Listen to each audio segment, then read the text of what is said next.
Halo guys, oke kembali lagi bersama kita membahas hal-hal yang krusial sekarang, yaitu kata-kata tuhu. Kata-kata tuhu.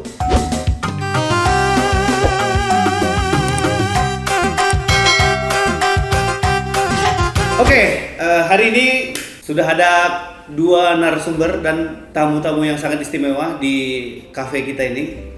Boleh kita sebut kafe karena di sini tempatnya tempat ngopi.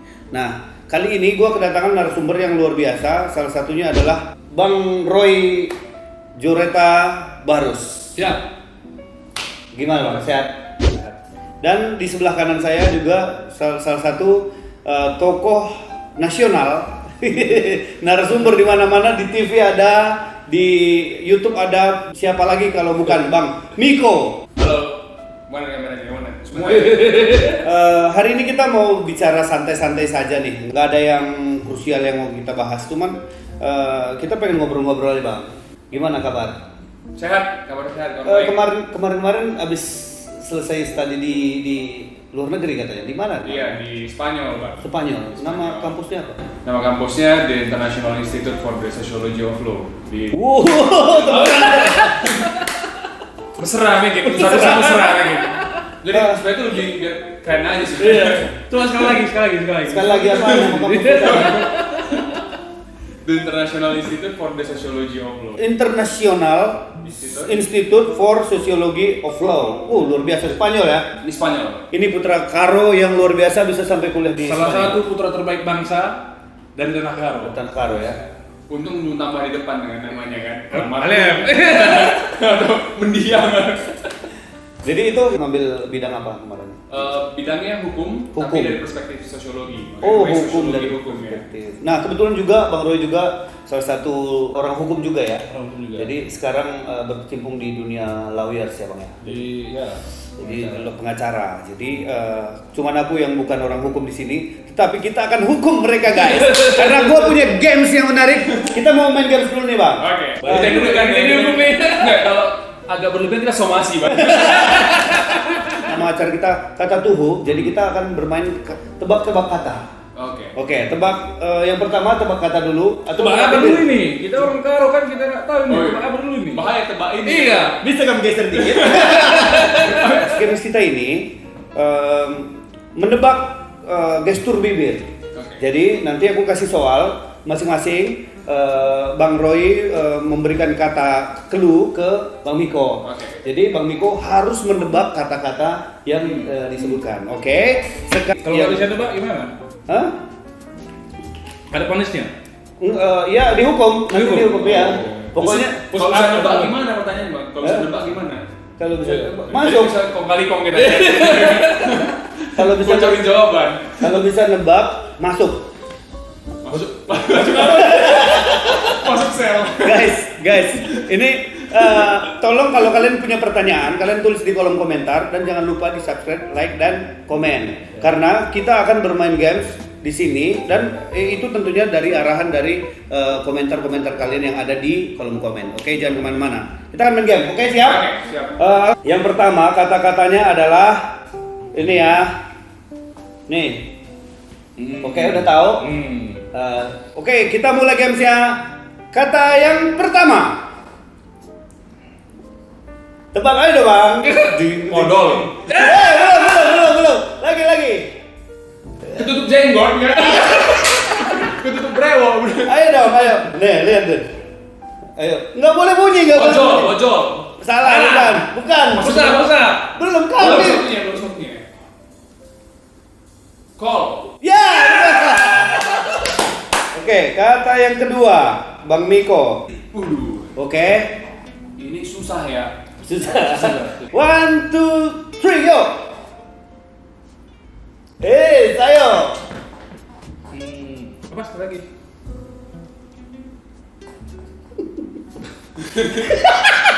Tebak aja. Ayo dong. Merdeka. Lagi. Terus. Bendera. Terus. Dekat-dekat. Nggak, coba buka ini. Apa nih?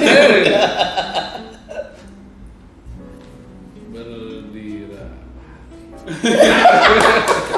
Bikinlah kesannya. Kasih.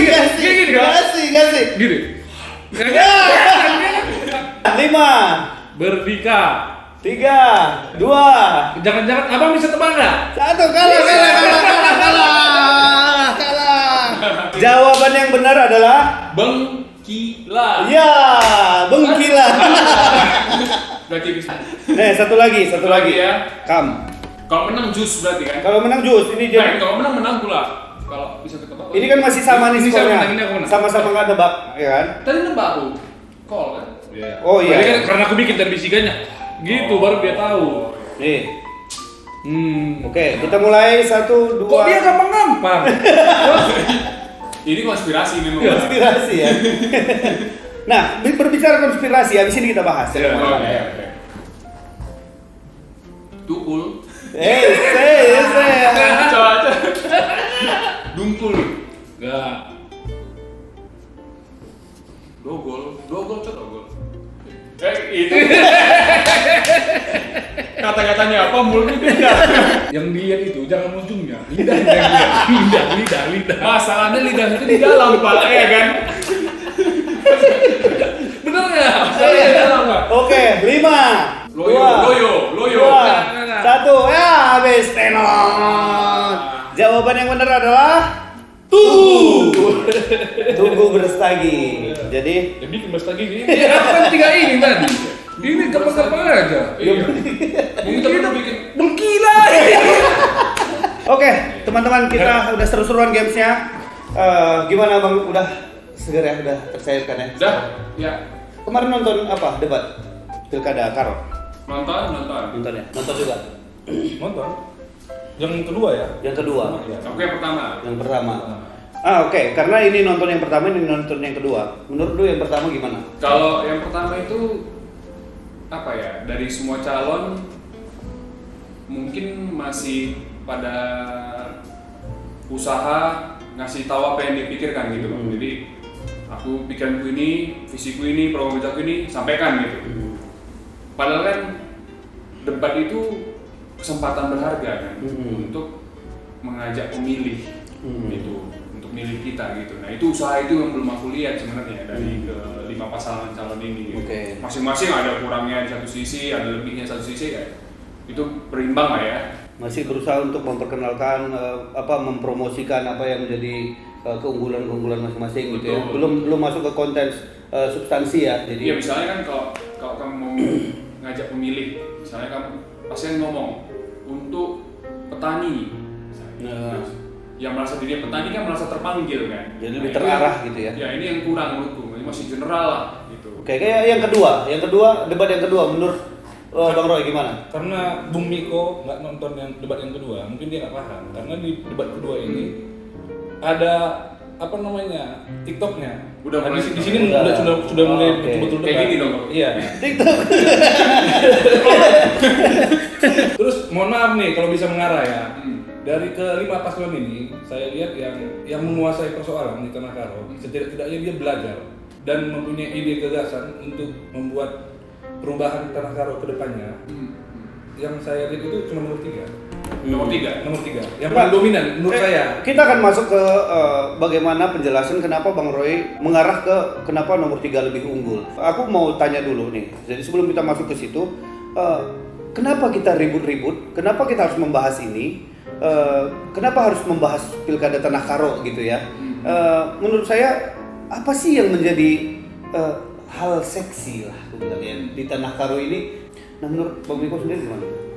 Pertama kan kalau arti penting bagi kita kan Tanah Karo itu tanah kelahiran kan. Di sana kita besar, di sana kita ketemu, di sana kita belajar bandel, belajar baik. Kalau belajar bandel no mention bang. Tapi ya di situ kita belajar bertumbuh lah. Kita jadi sekarang kan juga nggak bisa lepas dari kampung halaman kan bang. Amin dia sekarang kita misalnya tinggal di mana, diaspora Tanah Karo lah bisa bilang kayak gitu kan, tinggal di Jakarta, tinggal di mana. Mungkin ada teman-teman yang tinggal di luar Indonesia juga kan. Nah, tapi arti pentingnya ya kita selalu punya perasaan kalau Tanah Karo itu tempat lahirnya kita, tempat kelahiran gitu. Nah dan bahkan tanah ingin pemulihan, ya kan. Nah mungkin juga buat teman-teman yang nggak berasal dari Tanah Karo, Tanah Karo itu punya banyak potensi. Punya banyak potensi. Ya sekarang yang terkenal kan Sinabung meletus. Ya kan, dan terus-terusan terjadi. Tapi sebenarnya itu juga jadi satu fenomena yang unik kan, karena di mana lagi di Indonesia ada fenomena pariwisata berbasis bencana gitu. Wow. Ya kan orang bisa melihat dari Bukit Gundaling, ada namanya Bukit Gundaling atas lagi misalnya gitu kan, untuk melihat apa Sinabung gitu. Itu satu hal yang ini juga. Nah, yang kedua misalnya kita kita tahu lah Tanah Karo itu kaya dan subur gitu. Ya kan? Pertaniannya melimpah ruah. Pariwisatanya melimpah ruah. Kombinasi keduanya, pariwisata sama pertanian atau agrowisata sekarang yang kerennya dikenal itu juga melimpah ruah gitu. Belum lagi pendidikannya gitu. Nah itu empat itu ya, jadi pariwisata pertanian pariwisata sama pendidikan itu nggak tahu mau setuju atau nggak, cuman itu menurutku kekuatan paling besar di Tanah Karo gitu. Ya sekarang mungkin sangat ini ya kalau aku mau kritik sebenarnya gitu, di empat bidang itu terjadi penurunan. Dari sebelumnya. Iya, dulunya misalnya kita tahun 70-an itu pernah pendapatan asli daerah tertinggi di Indonesia. Tertinggi di Indonesia. Tahun 70-an kita pendapatan asli daerah tertinggi di seluruh Indonesia. Di seluruh Indonesia, karena kalau dulu kan mungkin sama sekarang mungkin ya, orang tua kita juga ceritakan dulu ini ekspor sayur mayur ke Malaysia, ke Singapura. Bahkan kita bisa jadi membuka jalan gitu, perdagangan transglobal kan di Asia Tenggara pada saat itu.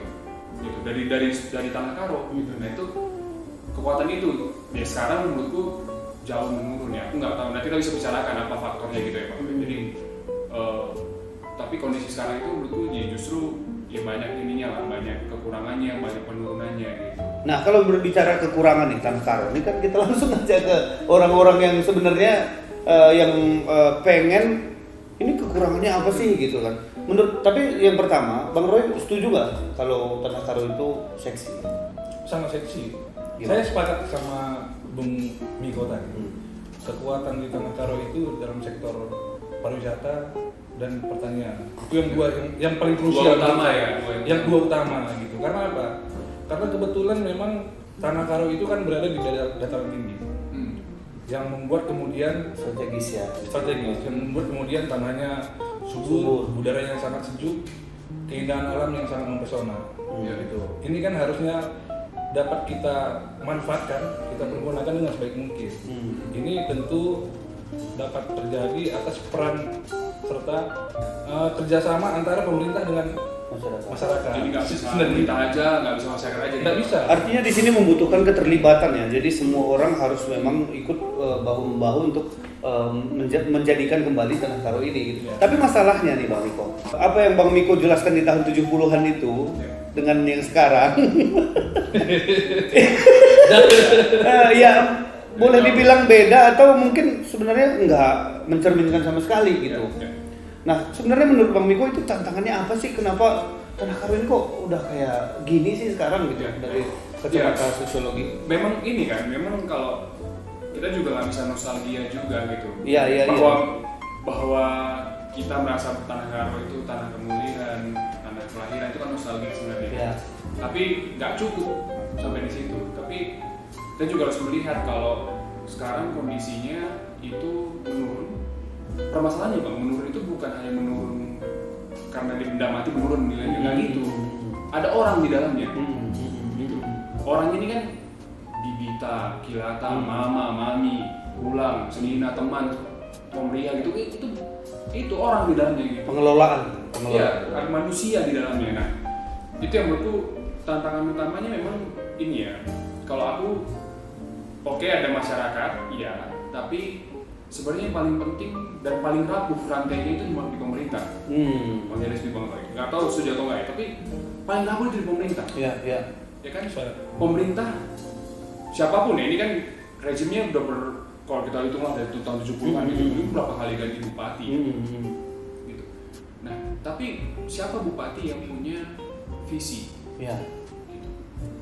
Visi yang melintasi zaman ya, gitu. Nggak hanya 5 tahun, 10 tahun periode terus sudah selesai gitu. Enggak. Tapi visi yang melintasi zaman itu ada nggak di pemimpin-pemimpin Tanah Karo? Kedua, misalnya narasi. Sekarang gini, sekarang sampai kapanpun kita selalu merasa bahwa aku orang Tanah Karo. Padahal Tanah Karonya sendiri kan bayangan kan, oh Tanah Karo itu kayak Iya. nggak ada, nggak kayak Aqua gitu, ini Aqua gitu. Iya. Kenapa? Karena kan narasi dibangun, narasi bahwa itu cinta Tanah Karo segala macam gitu loh. Nah, dua itu menurutku yang satu rapuh di pemerintah, terutama pemimpin politik. Kedua, ya tadi kekurangan orang-orang yang punya visi, terutama di pemerintah ya, dan elit politik gitu, dan kekurangan kemampuan untuk bikin narasi itu. Tapi tadi kata Bang Roy, di sini harus ada kesinambungan atau ada saling keterkaitan antara pemerintah dan masyarakat. Nah, sejauh ini menurut lu masyarakat tidak terlibat apa gimana? Gini kan, harus diakui ya bahwa masyarakat itu kan komunitas politik ya, pasti kan. Cuman dia juga bergelut dengan tantangan kehidupannya sehari-hari. Contoh, air bersih. Air. Ya kan, anaknya besok sekolah gitu. SPP mahal segala macam. Sementara pemasukan dia mungkin dari pertanian, berdagang segala macam terimbas dari nabung yang meletus misalnya gitu. Jadi kondisi-kondisi minimum untuk hidupnya sendiri juga masih harus dia pikirkan. Ya kan? Memang nggak jadi alasan lah, kayak kata Bang Boy tadi, aku setuju juga. Nggak jadi alasan untuk dia nggak terlibat dalam membangun daerah. Tapi kalau kita lihat dari dua ini, keterlibatan penting. Tapi kalau kita lihat mata rantainya, yang paling rapuh itu di pemerintah. Pemerintah. Di cara pengelolaan yang kita langsung ini aja lah. Mungkin di tadi Bang Miko bilang ini membutuhkan perhatian khusus dari pemerintah untuk mengerjakan ini semua. Menurut lu memang pemerintah belum perhatian? Ya begini, sepakat seperti yang kata Bung Miko tadi. Peran pemerintah itu sangat penting. Bagaimana pemerintah itu merangkul masyarakat Karo, membuat sosialisasi, mengedukasi mereka bagaimana caranya kita bisa dapat bersinergi pemerintah dengan masyarakat untuk melakukan perubahan. Kalau umpamanya tidak dilakukan perubahan, tidak ada kerjasama yang baik, tidak ada peran pemerintah untuk melakukan kerjasama dengan masyarakat, ya begitu aja. Kita bakalan mundur terus. Atau setidaknya kita bahkan berhenti di situ aja. Nah, menurut lu pemerintah yang lagi sekarang udah banyak mempresentasikan hal itu belum? Udah banyak mengerjakan itu belum? Menurut lu? Ya kita bisa tahu lah kalau pemerintah yang sekarang kan. Iya. Tentunya memang peranan pemerintah itu penting gitu ya. Nah, tapi banyak masyarakat yang nanya nih Bang Miko. Jalanan rusak. Terus sekarang apalagi aku banyak DM nih. Banyak sekarang keluarga-keluarga melakukan bor air. Jadi untuk ngeluarin air dari secara mandiri gitu. Iya, mandiri. Jadi bayarnya itu hampir kalau nggak salah 13 juta, Bang. Jadi ngebor air itu aja untuk 13 juta, kita harus ngeluarin 13 juta. Nah, tapi itu karena memang kurang air. Kurang air dari PDAM atau memang? Nah, justru ini hal-hal yang memang terjadi di masyarakat. Pertanyaan dari masyarakat itu, kenapa ya? Ini kan sumber air di kampung saya misalnya. Contohnya di Aji 4 itu ada sumber air. Ya. Tapi rakyat masuk utama. Ya kan? Nah di situ tapi mereka itu harus ngebor air untuk mendatangkan air. Ini kenapa sih Bang Dido? Kenapa sih ada hal yang apa yang terjadi di antara ya mungkin bilang ya mungkin DPR ada pemerintah di sini yang ada biasanya gimana sih? Ya. Ini pernah juga kita ngobrolin sama Bang Roy kan. Jadi kalau mengelola pemerintahan itu kan mengelola ekosistem. Ekosistem itu jadi kita nggak hanya mengelola masalahnya air gitu ya Bang Roy. Tapi air ini kan dampaknya banyak, dampak ke pertanian, dampak ke sanitasi ya. Jadi kalau kita ngomong indeks kesehatan masyarakat Karo bisa diukur dari airnya kan sebenarnya gitu. Nah, begitu juga jalan misalnya. Jalan rusak itu kan bukan hanya jalan berlobang. Kita nggak hanya sayang mobil kita dari jalan itu, tapi yang paling penting sebenarnya dari jalannya rusak itu dia menambah kos produksi. Ya kan orang misalnya dari Aji 4 lah, bawa jeruk ke pajak, ya kan karena jalannya rusak, maka berapa lama waktu yang dihabiskan di jalan itu? Ongkos juga jadi mahal. Gigi 1 gigi 2 bensin. Biaya produksi makin mahal. Itu mantan supir soalnya. Itu ini dong. Jadi biaya produksi makin mahal. Yang tadi yang bisa kamu dapat misalnya 3.000, jadi karena dipotong biaya di jalan, biaya air karena kamu ngambil air kan, beli tangki, belum juga pestisida, ya kan, pupuk dan sebagainya macam ya. Tadi yang dapat 3.000, hari ini dapat cuma 1.000 misalnya. 2.000 itu hilang di jalan gitu. Nah, tapi pertanyaan memang menarik. Kita harus berpikir ekosistemik. Pemimpin Karo itu harus bisa berpikir bahwa bagusin jalan itu bukan bagusin jalan aja. Kan berpikirnya kan sering kali ya, aku nggak tahu kalau pemimpin Karo juga begitu, tapi di banyak kesempatan aku melihat pemimpin itu bangun jalan itu proyek. Jadi kayak bangun jalan 1.000 km, ya terus apa sebenarnya? Enggak, bangun jalan itu untuk apa? Tapi ini ada yang lucu nih Bang Miko, Bang Roy. Kita dengerin dulu yang ini. Nomor 1, yang mana pertanyaan saudara adalah bagaimana selama ini air di desa-desa, terutama di desa Bunuh Raya yang begitu dekat, air pun belum cukup.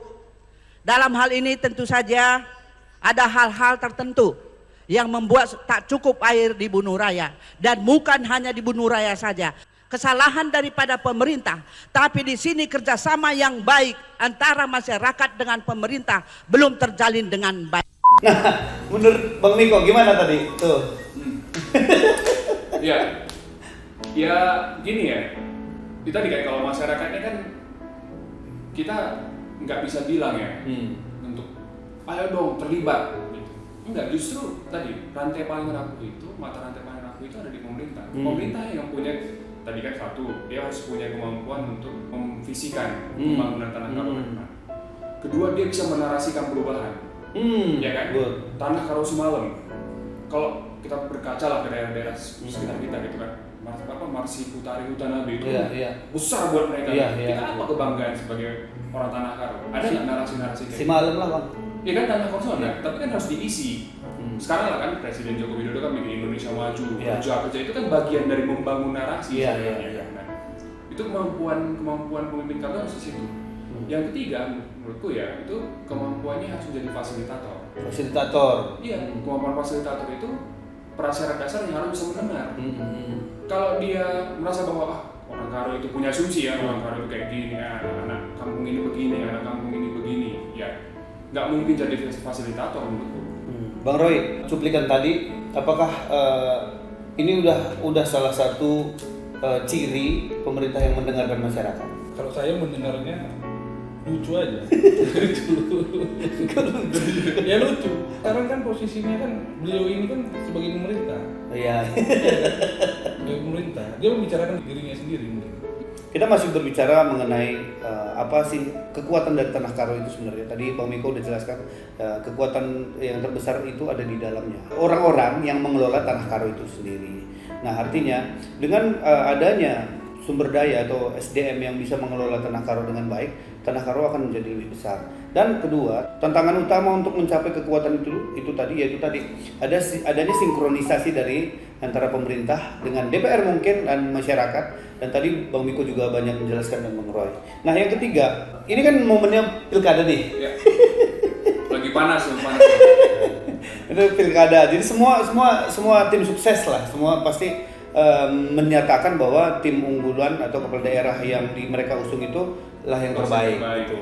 Nah, menurut Bang Miko sendiri, kan orang putra Tanah Karo nih, pemimpin yang ideal buat Tanah Karo itu gambarnya itu nanti seperti apa, Bang? Biar jelas. Iya, makanya tadi pemimpin Tanah Karo itu minimal ya tadi ya punya kemampuan fasilitator. Memang mendengar lah. Kemampuan untuk mendengarkan keluhan. Kemampuan untuk meninggalkan sebentar asumsi-asumsi. Iya. Meskipun dia bisa datang dari katakanlah kampung Tiga Minanga misalnya ya, dari Tiga Minanga, tapi dia kan pemimpin Tanah Karo, dia harus dengar daerah, dia harus ada general di mana-mana ya. Nah, itu yang pertama. Jadi kemampuan untuk menjadi fasilitator perubahan. Yang kedua, dia harus punya kemampuan untuk membangun visi, ya kan? Visi Tanah Karo itu bukan visi 5 tahun. Oh, iya. Ya kan itu visi 5 tahun itu visi bupati, tapi sebenarnya ini visi jangka panjang kan, Bang. Kita kan juga sebenarnya produk dari visi itu. Iya. Ya kan? Nah, dan dia berkepanjangan gitu. Dan yang kedua, dia harus punya kemampuan membangun narasi. Iya. Ya kan? Nah, membangun narasi itu kita selalu punya kerinduan gitu. Tanah Karo ini mau diapain? Tanah Karo ini mau diapain? Tanah Karo ini gimana? Amin dia kita di mana? Nah, 3 itu yang minimal yang harus ada. Gitu. Iya. Nah, kalau aku mau bilang dari 5 pasangan calon ya, aku membanding-bandingkan lah ya program kerja masing-masing gitu. Ada kekurangan di sini, ada kelebihan di sini, seterusnya. Tapi yang paling penting menurutku rezim pemerintah saat ini atau bagian dari rezim pemerintah saat ini itu nggak layak lagi diberi kesempatan. Karena mereka sudah diberikan kesempatan.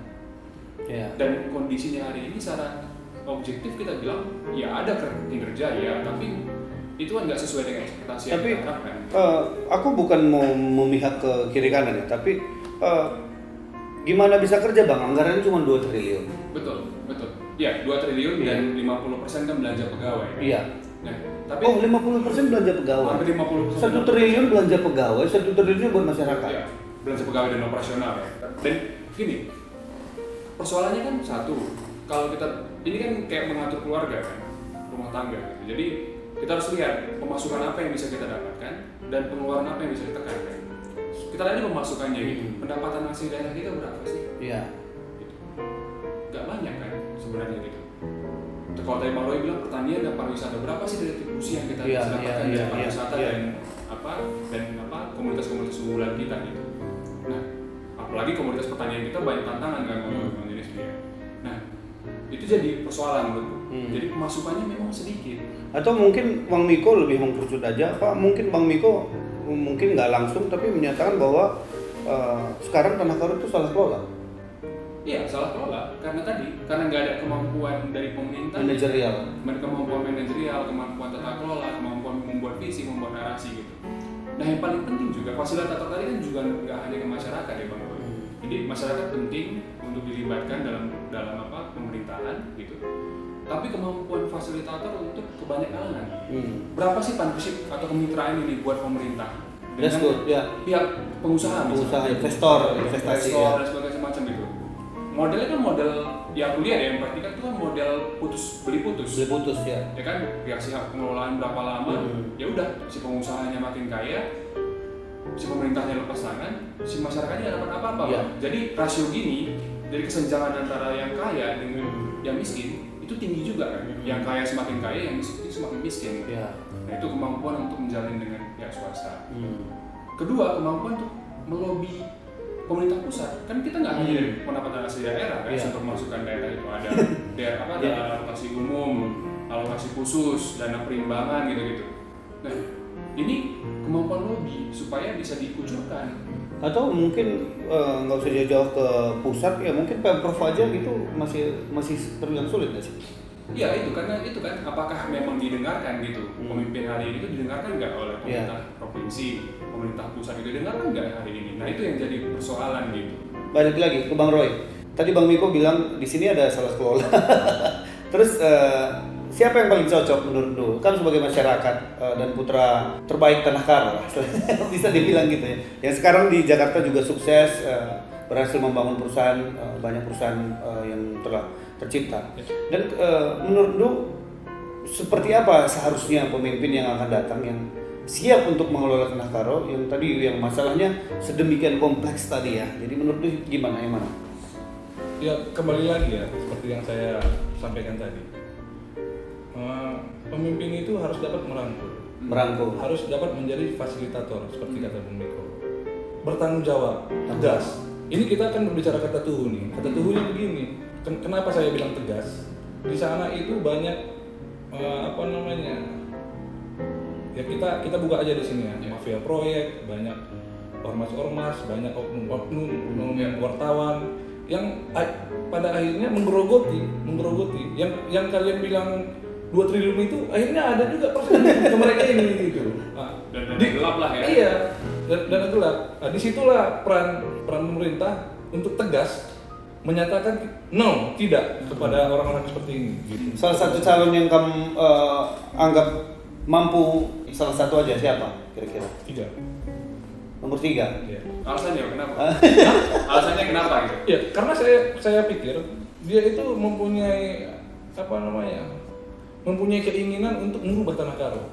Kenapa? Karena saat ini dari debat kemarin itu saya lihat dia ini udah menguasai persoalan-persoalan yang ada di Tanah Karo. Artinya kan dia belajar mencari tahu apa persoalan-persoalan di Tanah Karo. Iya kan? Nah, dia sampaikan juga idenya. Iya kan? Idenya nanti seperti ini.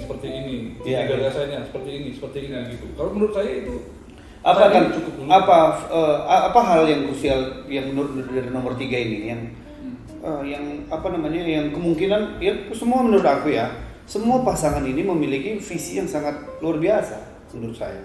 Tetapi kalau misalnya dari pernyataan Bang Roy ada nomor 3 bagian mananya yang menurut lu yang paling menonjol dari programnya dia? Kita nggak usah bicara program dulu ya. Ini awalnya aja. Saya ini sangat sangat mengapresiasi konsistensi dari paslon nomor 3 untuk menyatakan no money politik. Money politik. Kenapa money politik? Karena kita tahu sendiri budaya di sana itu selalu memikirkan berhadapan dengan pemimpin yang gencar melakukan money politik. Demi tujuan itu gitu. Akhirnya apa? Yang digerogoti ya itu juga APBD tadi. Kalau Gimana aku caranya kan akal-akal Cari modal ya. Iya. tapi kalau dikasih 5 juta aku terima itu Bang. Hah? Aku terima kalau dikasih 5 juta. Tapi pilih nggak? Enggak. Iya, itu dia. Langsung aja ke akar masalahnya. Menurut lu skala prioritas apa yang harus dikerjakan oleh calon bupati atau bupati yang akan terpilih nanti untuk memperbaiki atau membenahi Tanah Karo ini? Apa skala prioritasnya? Nah, kalau paslon udah pasti, dia bilang kami akan benahin pendidikan, pertanian, pariwisata. Saya bukan paslon juga. Maksudnya paslon. Iya. Enggak, tim ses. Tidak tim ses juga. Nah, pastinya kalau kita lihat dari debat, semua memaparkan apa yang menjadi skala prioritas mereka. Tapi dari kalangan masyarakat sendiri dan akademisi lah, istilahnya dari kacamata orang-orang yang netral, boleh dibilang seperti itu. Menurut Bang Miko, apa sih skala prioritas yang harus dibenahi supaya ekonomi kita di Tanah Karo ini menjadi lebih baik? Ya, pertama kan kita harus lihat ada kondisi bencana ya. Jadi dari itu kan kita nggak bisa menolak bahwa kemudian ada dampak sampingannya itu besar. Jadi kita juga harus meletakkannya dalam konteks yang nggak normal sebenarnya. Iya. Jadi konteks yang ada daruratnya untuk beberapa daerah gitu ya. Nah itu juga harus penting. Jadi ada sense of crisisnya di situ. Iya. Yang pertama. Yang kedua, menurutku kita juga harus membedakan mana yang masalah, mana yang dia akar persoalan. Ya. Misalnya ya judi, narkotik gitu. Itu dampak menurutku. Iya.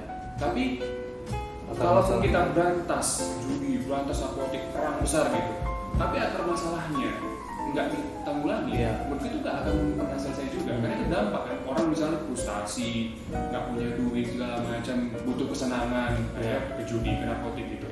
Nah, itu harus diselesaikan akarnya. Kalau dibilang 4 ada prioritas ya, maka kita harus bicara soal pertanian, pariwisata, terus pertanian, pariwisata, agrowisata, dan ini luar biasa loh Bang. Kenapa? Karena pertanian agrowisata itu kalau kita lihat pelaku-pelakunya, ya pelaku kreatifnya itu anak-anak muda. Ini luar biasa kekuatannya loh. Dan sekarang secara demografis kan paling banyak juga anak muda. Iya. Ya kan? Jadi ini kekuatan besar yang harusnya bisa dikelola gitu.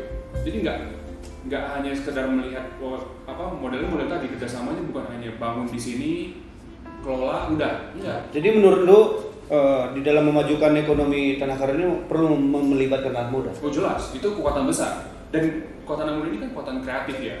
Kita itu kan dididik dan tumbuh dengan keterpaparan pada media sosial, pergaulan, mau belajar dan sebagainya gitu. Itu yang membuat kita banyak gagasan kan. Iya. Dan itu terbukti sekarang pelaku-pelaku kreatif di pariwisata, agrowisata itu anak muda. Dan yang paling penting menurutku itu pendidikan. Karena gini, kalau pendidikan itu kita nggak sekedar buat anak sekolah, tapi kita membangun jiwa-jiwa Tanah Karo gitu. Jiwa-jiwa Tanah Karo ini nggak bisa dipetik 5-6 tahun lagi, enggak. Dia bisa dipetik tuh 10 tahun. Jadi kita bangun generasi Tanah Karo buat anak-anak kita ke depan gitu ya. Iya, mereka kan yang menjadi bangga sebagai anak Karo semalam gitu. Kalau nggak investasikan yang sekarang perhatian ke situ, nah itu jadi bumerang ya. Jadi bumerang. Justru yang demografisnya harus jadi bagus, berkualitas gitu, malah jadi sebaliknya kan, jadi beban gitu. Tapi Bang Roy, selaku generasi muda milenial kan Iwan Bukti ini disebut-sebutlah generasi muda atau pemimpin muda ke depan.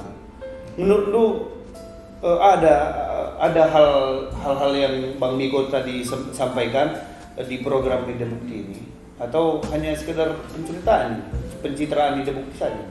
Saya rasa Ide Bukti mempunyai program yang konkret. Dari keempat paslon yang lain, menurut saya ya ide-idenya, visi misinya biasa-biasa aja. Dan di Ide Bukti saya melihat program-program, ide-ide yang sangat konkret untuk perubahan di Tanah Karo. Yang pertama. Yang kedua, Ide Bukti dapat menciptakan dan menawarkan nuansa kegembiraan di Tanah Karo. Dapat kita lihat bagaimana animo masyarakat ketika melihat Ide Bukti. Ketika Ide Bukti datang seumpamanya ke pasar gitu, orang berbondong-bondong datang memeluk, bagaimana cara berfoto dengan Ide Bukti, apa sambil ketawa, cengar-cengir apa gitu. Nah, itu mengalir aja. Memang sosok Ide Bukti itu sudah memperlihatkan kesederhanaan, rasa cinta kepada masyarakat Karo, sehingga masyarakat Karo juga akhirnya merasa memiliki Ide Bukti ini gitu. Yang ketiga, Ide Bukti juga mempunyai kemampuan untuk berduet. Mereka ini saling mengisi satu sama lain. Kenapa? Saya melihat Iwan Depari ini adalah sosok yang sangat tegas. Di lain halnya dengan wakil bupatinya, Bang Budianto Subakti. Dia mempunyai sifat yang saya rasa lemah lembut, mempunyai pikiran-pikiran, orang juga pemikir gitu. Dan mereka ini kalau dikombinasikan, saya rasa merupakan sosok yang sangat ideal untuk memimpin Tanah Karo ke depannya. Begitu. Di satu sisi sosok pemikir, mempunyai ide banyak, satu sisi juga selain mempunyai ide yang banyak, orangnya tegas dan orangnya sepertinya bertanggung jawab. Apalagi terlebih-lebih Bapak ini adalah orang yang betul-betul paham hukum. Kalau tidak salah berkecimpung di dunia lawyer juga seperti saya. Yang paling penting, paslon ini berkomitmen untuk tidak mempunyai kontrak politik dengan siapapun. Nah, seperti saya dengar ada beberapa dari LSM, dari ormas-ormas yang menginginkan kontrak politik dengan pasangan ini, tetapi mereka tolak mentah-mentah karena mereka menginginkan perubahan, betul-betul menginginkan perubahan di Tanah Karo. Tidak mau diganggu oleh siapapun melakukan perubahan di Tanah Karo. Begitu kira-kira. Pentingnya anak generasi muda itu, kenapa aku undang Bang Roy dan Bang Miko juga ke sini, karena betapa pentingnya peranan penting generasi muda ini untuk memilih. Gimana caranya supaya generasi muda ini memilih, Bang? Apa sebenarnya latar belakangnya? Kenapa harus mereka harus memilih gitu? Kenapa gitu? Nah, supaya teman-teman penonton Kata Tuhu ini tahu kenapa generasi muda ini harus datang ke TPS. Sebenarnya statement Bung Jenis saya kurang setuju. Kenapa? Karena saya sangat bangga hari ini kepada generasi muda di Tanah Karo. Saat ini saya pelajari, saya lihat sudah sangat peduli, dengan udah cerdas lah ya. Sudah cerdas dan pintar dan sangat peduli dengan adanya pilkada saat ini. Seperti yang saya sampaikan tadi, generasi muda banyak yang sekarang ini deklarasi menyatakan dukungan kepada paslon.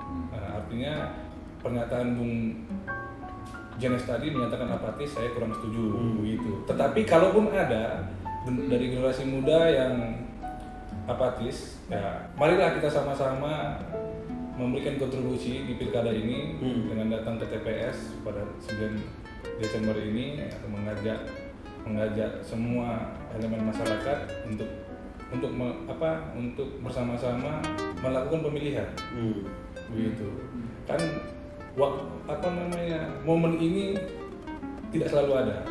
Saat ini dapat dilakukan perubahan, ayo kita lakukan perubahan begitu.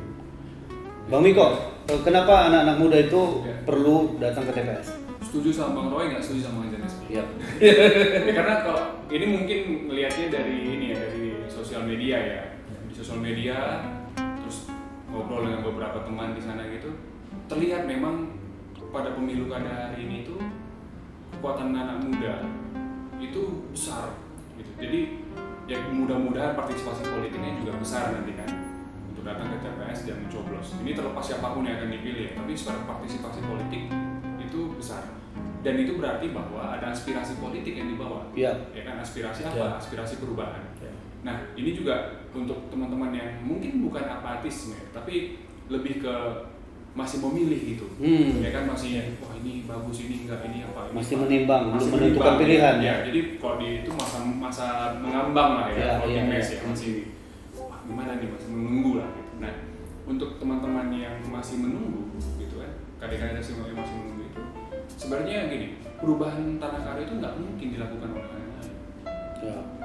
Ya kan, nggak mungkin kita bilang bangun tiba-tiba Tanah Karonya seperti yang kita bayangkan gitu. Itu tiba-tiba datang apa juru selamat gitu, berubah tanah, nggak mungkin gitu. Ya, tiba-tiba instan gitu ya, nggak bisa ya. Yang mengubah Tanah Karo itu dua hal. Satu, apakah kita menerima money politik? Itu musuh semua ya, terlepas dari kita milih siapapun, menurutku money politik harus diperangi. Nah, satu, apakah kita menerima money politik dan mengubah pilihan kita? Itu akan menghancurkan Tanah Karo.